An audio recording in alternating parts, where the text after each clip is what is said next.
Hello everyone, welcome to the official YouTube page of ज्ञान सागर institute sector 34 Chandigarh. आज हम discuss करने वाले हैं असेंशियल्स ऑफ कॉन्ट्रैक्ट। तो उसके लिए सबसे पहले आप लोगों को पता होना चाहिए कि कॉन्ट्रैक्ट होता क्या है।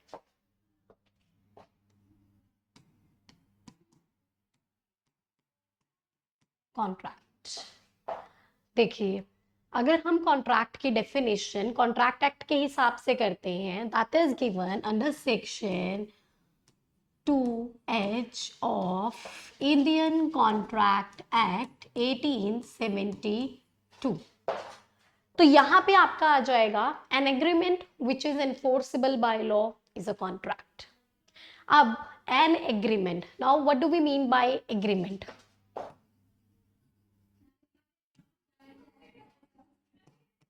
देखिए, what agreement means offer plus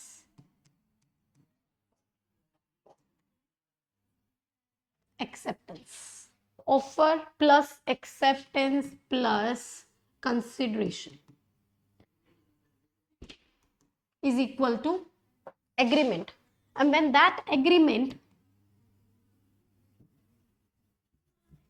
is accompanied by enforceability,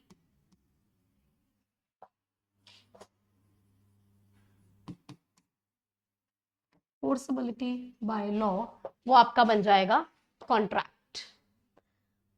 contract की डेफिनेशन सेक्शन 2H में दी है। N agreement which is enforceable by law is a contract. Agreement means any offer plus the acceptance from the other side accompanied by the consideration is an agreement. Agreement, जब वो agreement enforceable by law होगा तो उसे हम कह देते हैं contract. अब देखिए कंसिडरेशन क्या होता है। Consideration mean something in return. जब भी हम सामने वाले से कुछ लेते हैं तो बदले में हमें कुछ देना भी पड़ता है और उसे कहा जाता है कंसिडरेशन। आई होप आप लोगों को यहां तक क्लियर हो गया है।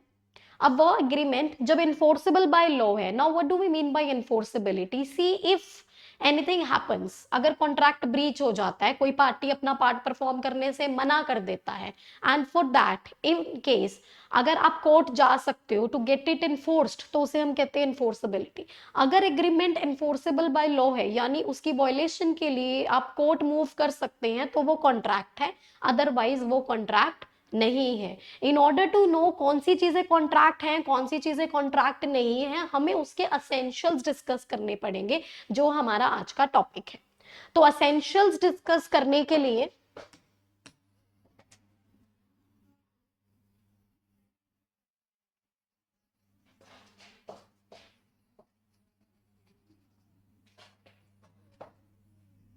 ओके, देखिए असेंशियल्स पे आ जाइए।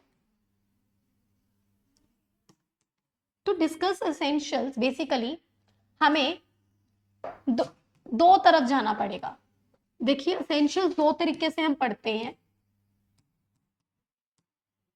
पहली जो आपकी सेक्शन 10 में गिवन है, सेक्शन 10 ऑफ ICA, इसमें आपके कुछ असेंशियल्स दिए गए हैं। Basically they are 6 in number, 1 2 3 4 5 and 6। आप इसका फ्लो चार्ट दूसरे तरीके से भी बना सकते हैं, ऐसा भी बना सकते हैं, तो क्वाइट इजियर टू अंडरस्टैंड। देखिए सबसे पहले जब हम बात करते हैं सेक्शन 10 क्या कहते हैं, सेक्शन 10 कहता है कि अगर आपको कॉन्ट्रैक्ट करना है तो उसके लिए आपको किस किस चीज की जरूरत होगी। तो जिसमें सबसे पहले तो आपका आ जाता है एग्रीमेंट, दूसरे नंबर पे आपका आ जाएगा फ्री कंसेंट। अब यहाँ पे देखो, आप सोचोगे कि एग्रीमेंट किस किस के बीच में होगा, तो यहाँ पे भी हम साथ के साथ ही ले लेंगे। सबसे पहले आ गई आपकी टू पार्टीज। अब जब हम टू पार्टीज की बात कर रहे हैं, उसके बाद दूसरे नंबर पे जो आपको देखना, that is intention to create legal obligation.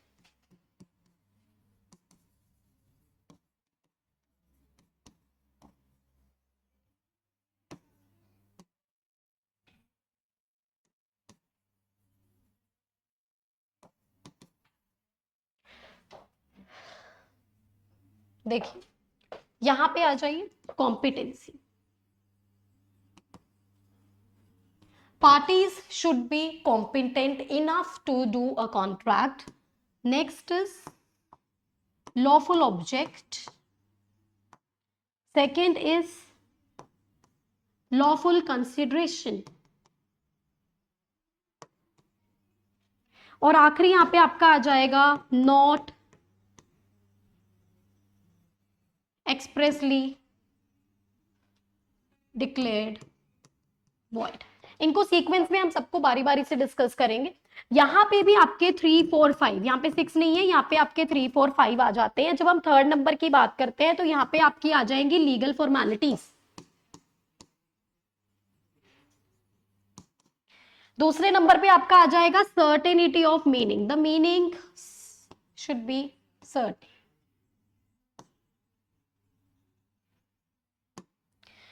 Last is possibility of perform. देखिए जो पॉसिबिलिटी वाला सेक्शन है that is section 56 of Indian contract act. इसे हम सुपरवेनिंग इम्पॉसिबिलिटी के नाम से भी जानते हैं। ये चीज आपको थोड़ी सी ध्यान में रखनी है।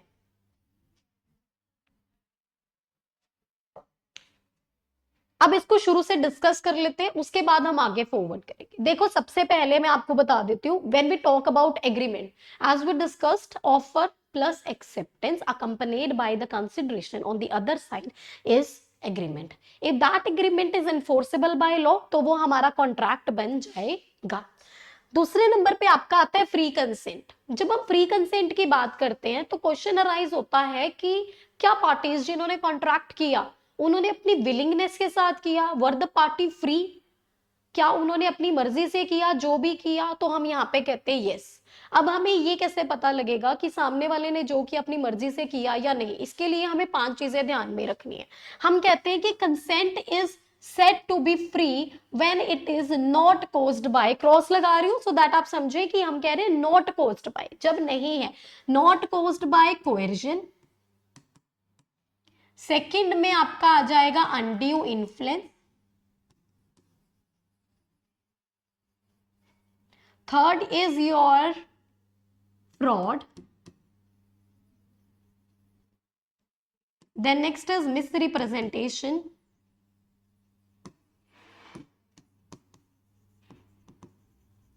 And last is mistake. अब देखिए इसके लिए हम अलग से एक टॉपिक वीडियो बनाएंगे जिसमें इसको हम डिटेल में डिस्कस करेंगे।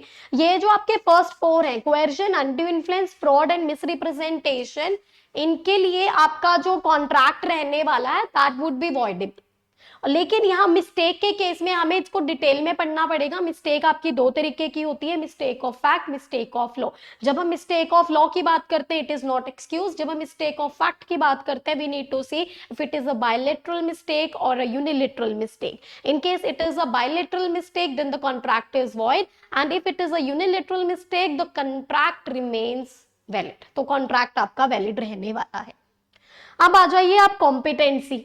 हम जब कॉम्पिटेंट पार्टीज की तरफ बात करते हैं कि who all are competent to contract, देखिए सीधी सी बात है, हम कहते हैं कि कॉम्पिटेंट कौन कौन है, कौन वो लोग हैं जो कॉन्ट्रैक्ट कर सकते हैं।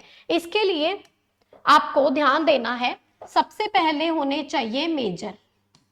मेजर लोग हैं जिनकी एज 18 से ऊपर है, 18 above, the age should be 18।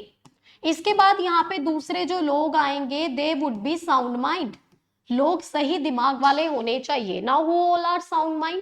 हम कहते हैं कि if the person is capable of understanding the terms and conditions of the contract then the person is known as sound mind, तो वो साउंड माइंड है। तो ये चीज आपकी यहाँ पे आ जाती है। एंड लास्ट जो इसमें हम डिस्कस करते हैं दैट इज नॉट डिस्क्वालिफाइड। अब देखिए मतलब not disqualified by law, by law ऐसे कुछ लोग हैं जिनको लॉ ने कॉन्ट्रैक्ट करने से मना किया हुआ है, दे हैव बीन डिप्राइव्ड कि आपने कॉन्ट्रैक्ट करना ही नहीं है। जैसे इसमें सबसे पहले आपका आ जाता है फॉरेन सॉवरेन, जो बाहर वाले लोग वो हमारे कॉन्ट्रैक्ट नहीं करेंगे। Enemy alien, a person of that country जिसके साथ हमारी कंट्री वॉर में है, उनके साथ हम नहीं करेंगे। इसमें आपका आ जाएगा इंसॉल्वेंट पर्सन, इंडिजेंट पर्सन, इनके साथ हम कभी भी कॉन्ट्रैक्ट नहीं करते हैं। These are the people. इसके अलावा साउंड माइंड में आप काउंट करेंगे जो आपके लुनाटिक हैं।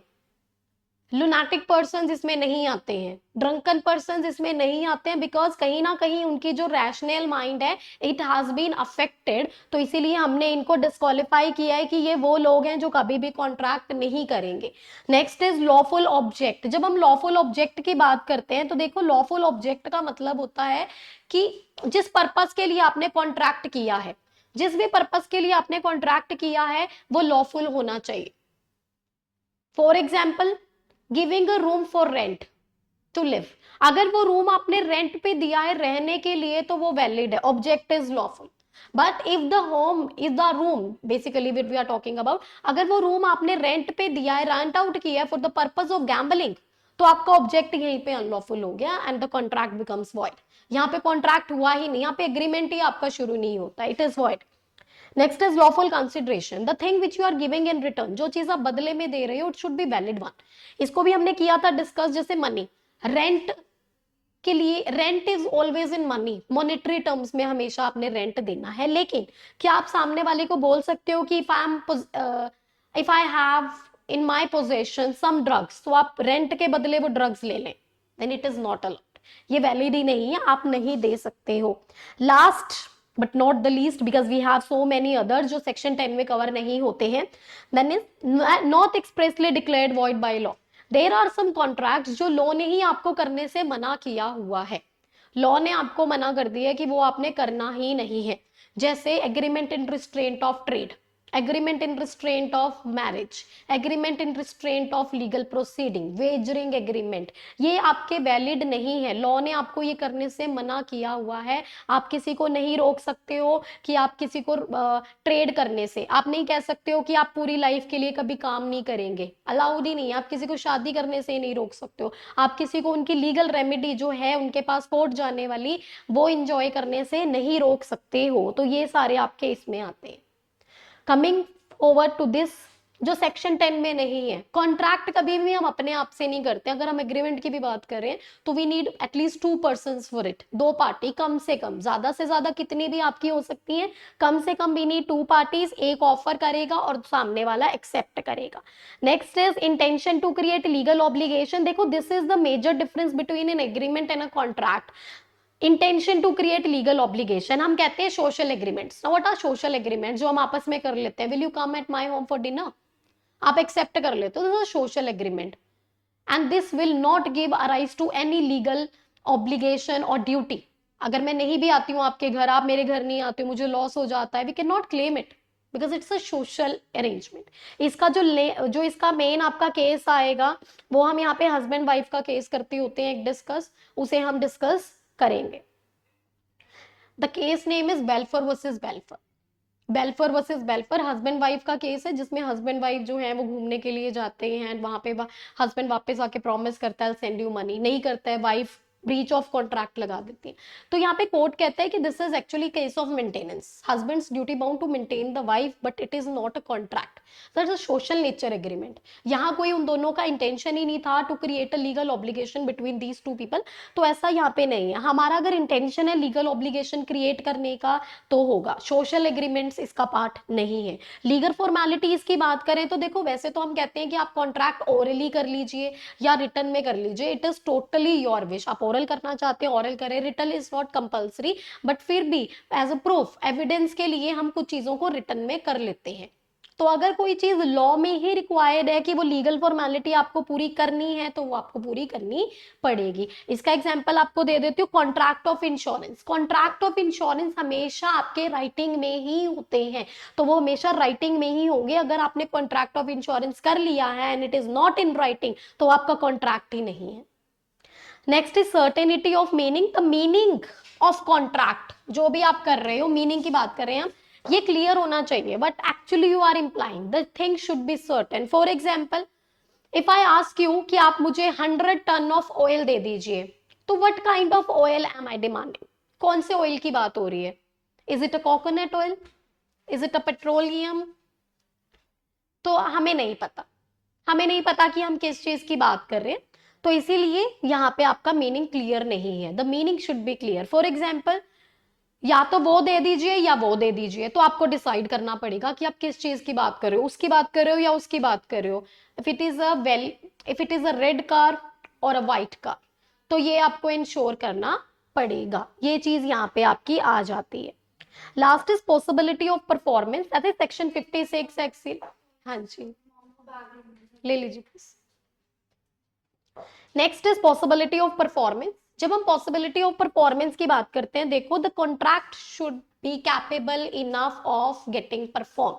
अब इसमें बता देती हूँ, देखो दो तरीके की आपकी पॉसिबिलिटी होती है। हम इसमें बेसिकली इम्पॉसिबिलिटी डिस्कस करने वाले हैं, the two kind of impossibilities, initial and supervening. जब हम इनिशियल इम्पॉसिबिलिटी की बात करते हैं तो हमें शुरू से पता है कि वो चीजें परफॉर्म नहीं होंगी, तो आपका एग्रीमेंट ही वहां पे वॉइड हो जाता है। फॉर एग्जाम्पल, अगर आपका सन राइज हो रहा है ईस्ट से, तो वो वेस्ट से कभी भी नहीं होगा। तो यहाँ पे वो इनिशियल इम्पॉसिबिलिटी है जो हमें पहले से पता है, तो हमारा एग्रीमेंट ही वहां पे वॉइड हो जाता है, we can not do it. एक होती है आपकी सुपरवेनिंग इम्पॉसिबिलिटी, जिसकी वजह से आपका कॉन्ट्रैक्ट वॉइड हो जाता है। कॉन्ट्रैक्ट वॉइड होता है मतलब इनिशियली इट वाज वैलिड, जब बनाया गया था इट वाज वैलिड, लेकिन बाद में कुछ ऐसा इम्पॉसिबिलिटी अराइज हुआ जिसकी वजह से वो क्या हो गया, आपका वॉइड हो गया है। ये चीज यहाँ पे आ जाती है। इसके एग्जाम्पल दे देती हूँ आपको, जैसे चेंज ऑफ लॉ। पहले एक पर्पस, एक जो हमारा पर्पस था जिस चीज के लिए हमने किया था कॉन्ट्रैक्ट, वो वैलिड था। बाद में लॉ चेंज हो गया और वो चीज इनवैलिड हो गई, तो हमें नहीं पता था कि बाद में ऐसा होगा। तो ये supervening impossibility covered under section 56। Next is आपका यहाँ पे destruction of subject matter. For example, if I am selling a house of red colour, लाल रंग का घर आपका बिकने वाला है, जिस दिन हमने उसका पैसा देना था, ट्रांसफर होना था, उस दिन वो घर ही डिस्ट्रक्ट हो गया, बिक गया, टूट गया, वट एवर द केसेस। आप एग्जाम्पल के लिए सोच लीजिए कि वो जो घर हमारे आपस में बेचने की बात हम कर रहे थे, वो घर में आग लग जाती है, now that home can not be sold. तो यहाँ पे ये आपकी इम्पॉसिबिलिटी आ गई है, supervening impossibility. Death of party, subject matter distract हो जाना, लॉ चेंज हो जाना, वॉर डिक्लेयर हो जाना, जिस कंट्री के साथ हम ट्रेड करने वाले थे उसके साथ हम वॉर डिक्लेयर कर लेते हैं, तो ऐसे में ये सारी चीजें आपके कॉन्ट्रैक्ट को वॉइड डिक्लेयर कर देती हैं। तो ये थे हमारे essentials of contract. Basically in order to make a contract valid, हमें ये सारे असेंशियल्स की जरूरत पड़ती है।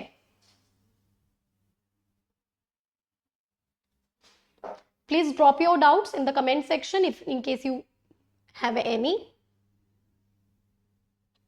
You can also visit our institute in sector 34 for physical classes. Thank you.